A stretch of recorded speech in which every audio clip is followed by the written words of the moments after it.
A pounding heart, rapid breath, tight shoulders, that stressful feeling. If your coping skills could use a boost, it might be easier than you think. So we're going to take a breath this Sunday morning because Bastyr University's Dr. Brad Lichtenstein helps people become more resilient to stress. Good morning, Dr. Lichtenstein. We all know what stress is. We've felt it a lot. It's a huge topic, but you are about to tell us it's not so bad.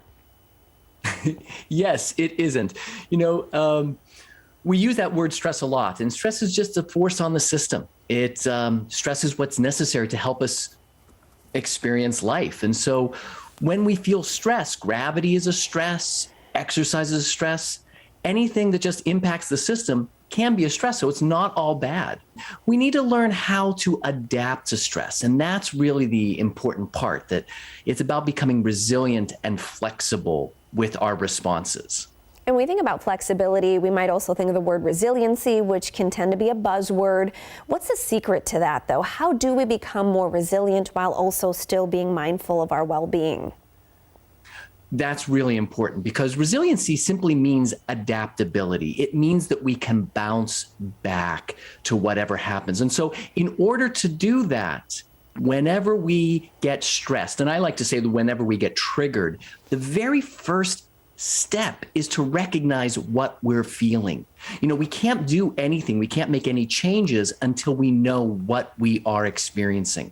So I like to talk about befriending our experience, befriending our stress. It's really not that horrible thing that we think. So sometimes when we feel a rapid heart rate or sweaty palms, the first thing is to really take a step back and pause and say, what am I feeling and what's going on around me, to notice what that is. Mm-hmm. Then we can take steps to change once we know what we're feeling. And we definitely have some stressful times ahead, not just with the ongoing pandemic, but this might be, a holiday season for people. They're getting back into the grooves of, seeing other friends and family. If something stressful hits us, what can we do to prepare to center ourselves right away and kind of lower that stressful level? That's really important, because a lot of people say, I just don't want to have stress. I don't want to be anxious. And they're repeating that in their head a lot. They're saying, oh, don't be stressed. Don't let this happen. Rather than that, as I said, if we can befriend our experience, if we can just say, okay, what am I feeling? We can check in with our body. And many times when we're stressed, our body is stressed. Our body is tense and tight. So the very first thing I say to people is, if they're sitting or if they're standing, and nobody even has to know, they just feel themselves sitting or standing and check in with their muscles, scan their body and say, what am I doing? Are my shoulders up by my ears? Am I clenching my fists? Okay. Release the muscles. And when you release the muscles, another thing often happens, you start to breathe.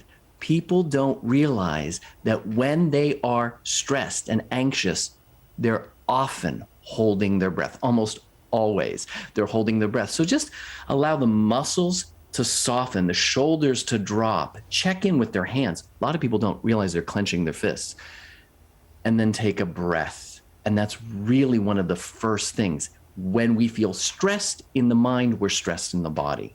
Mm-hmm. All right, good advice on this Sunday morning to everyone. Just take a deep breath and check in with yourself. Dr. Brad Lichtenstein with Bastyr University, thanks so much for joining us today. Thank you. We'll be right back.